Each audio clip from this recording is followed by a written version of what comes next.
Hello, and welcome to Rain's Cryptids, Myths, and Folklore. I'm your host, Rain, and today we are talking about the succubus, with some mention of the incubus, since it was her male counterpart.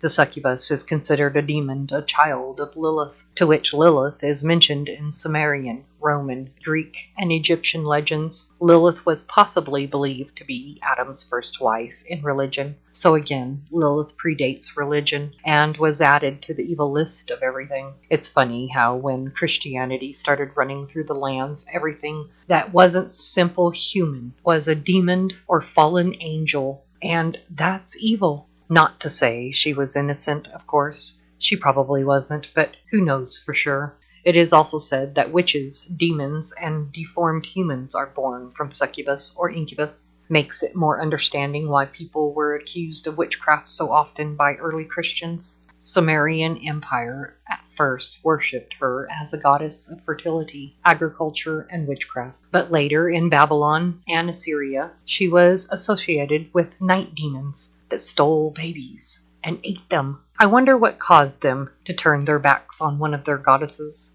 I should also mention that the first mention of an incubus in Mesopotamia is in the Sumerian Kings list circa 2400 BC, where the hero, Gilgamesh's father, is listed as Lulu. Lulu is described as disturbing and seducing women in their sleep, hence incubus, while Lilitu is the female version. Now, I mentioned Gilgamesh in my first video on cryptids. The Scorpion Men could explain how he was able to fool the Scorpion Men at the gates, to which actually he didn't fool them because he was half cryptid too, which they could sense in him. In Greek mythology, the goddess Hera turned her into a hideous monster because she was jealous of Lilith's beauty, or she had caught the eye of Zeus and angered Hera.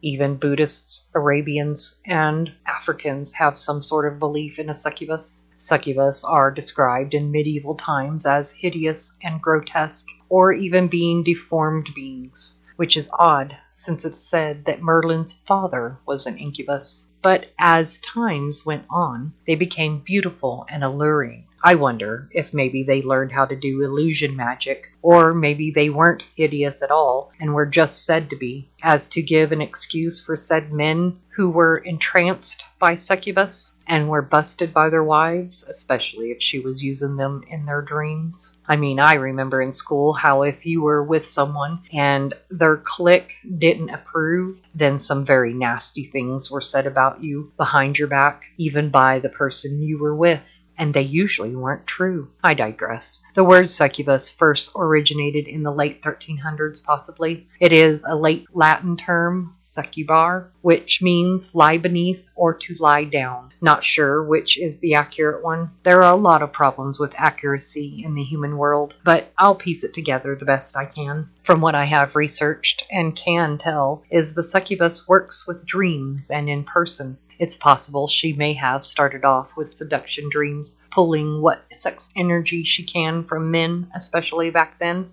In the end, go in with real-life acts of sex, for the finisher per se. Of course, some would try to make deals to make it easier to get their energy they needed. It was also said that the physical and mental health of the person was affected badly afterwards, some even ending in death. There is a possibility that even when she is in your dreams, she is there in person as well, using your dream state to keep you from rejecting her. It's just another thought. I believe the longer the succubus drained on your energy, the worse it got. So it could be that she no longer takes it to the limit and only takes what she needs to go undetected in now times. The more interaction with a succubus, the more drawn to her you are, like a mate bond. Only you were being used for her love of your sex energy, or should I say, her survival. And it's not to say she wouldn't care about people or love one either.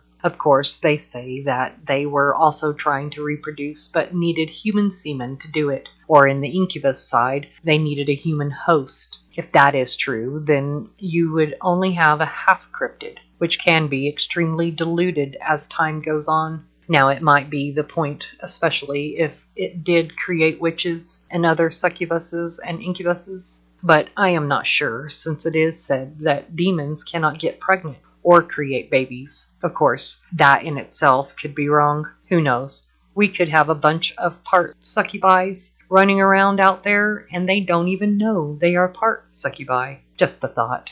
The thought of the succubus being both succubi and incubus. Well, anything is possible, but I don't believe that one, especially since they are mentioned so separately in the ancient times. I am still researching and could be proven wrong. Only time will tell. I do know that people are cruel and will do what they can to manipulate the situation to fit what they want.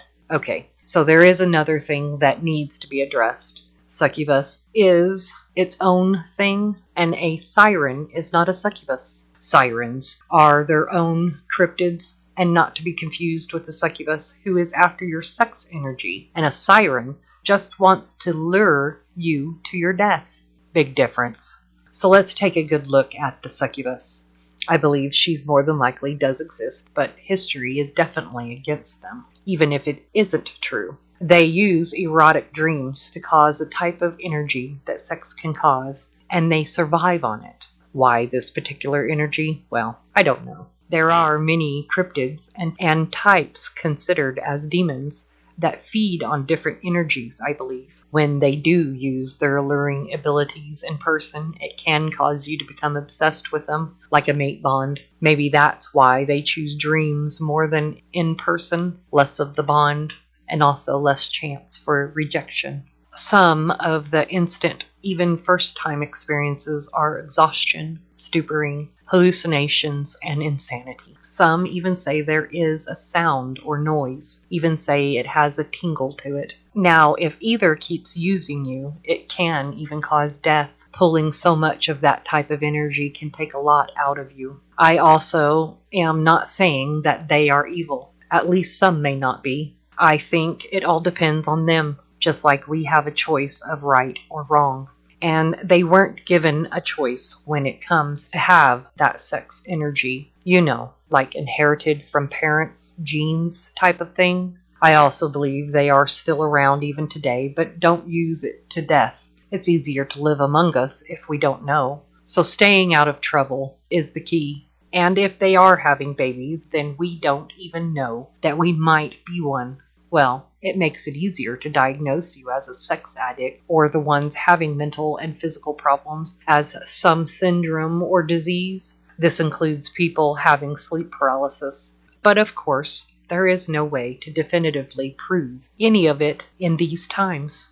Also, please refrain from accusing someone of being a succubus, because that's how society can turn on anybody, including someone that is innocent, and that makes you the accuser, the actual evil ones, not them. So encounters. Well, it was said that in the 11th century, a Gerbert of Aurulac, sorry if I mispronounced, who became Pope Sylvester II, one day encountered a woman when he was a young man. The woman called herself Mary Diana. She offered him all of the sins of the flesh, hence lust-filled sex, that he could want, as well as wealth, good fortune, and knowledge of the mystical arts, if he would only stay faithful to her, and only her. He agreed to the terms, which did go against his vows, but kept it secret. He rose up in the ranks of the church rather quickly, and became Pope Sylvester II. But she also predicted his death, so on his deathbed he confessed his sins. It's said that when a pope is about to die, his tomb begins to sweat. It is believed she was a succubus. In the 17th century, a man was convicted of witchcraft and burned at the stake in 1628. He confessed that in 1624 he had been seduced by a woman who revealed herself as a succubus and demanded he renounce God. He had taken the name Crix, a warlock name. Now the story goes on to state that he refused to do human sacrifices that the succubus lover wanted him to do. It sounds more like the wording of an accusing religious man than a confession of the actual man. Think about it. If you are being hounded to confess and they just keep pushing you, probably even torturing you, you at least stand your ground that you didn't kill any humans. But to get them off your back, you at least state the succubus wanted you to do it. Why would they want you to kill the very thing they need to survive? Another also happened in the 16th century by a sheep herder who also blamed a succubi for their actions as well. Both were burned at the stake. And that's what I could find on Succubus. Please like and subscribe. Share as well. And if you have any sightings of a succubus or any other cryptid, please email me. My email is in the descriptions below. Also, if you have any suggestions for a cryptid video, please comment below or send an email. Now, it's time for Superstition for Thought. And today's thought is comes in threes. Throughout history, everything is said to come in threes. Some of it can be traced back to 1860, but who knows? It could go even further. The three most popular: death comes in threes, good things come in threes, and bad luck comes in threes. So death comes in threes is believed to come from a Scot-Irish ancestors. So it does have a religious aspect to it, the Holy Trinity. But the belief is also found in Mexico. In this one, it is believed that each person dies 3 deaths. The first is the death of the body's activity. The second is when the body is buried in the earth. And the third is when there is no one left to remember the individual. Now, good luck comes in threes. The origins are all over, and the belief isn't really dated. Well, let's look at a man and a woman together create a child, which is 3. In pagan, there is the triple moon goddess, the maiden, mother, and crone. Jokes often have the rule of 3. The 3 little pigs, 3 bears, 3 wishes, and so on. In Chinese cultures, the number 3 is considered good luck because the pronunciation is similar to the word alive. Sometimes we miss the patterns to the good coming in threes because we stay too focused on the negative in life. There are many more to go with it, but I would need to do a whole separate video for that. Bad luck comes in threes.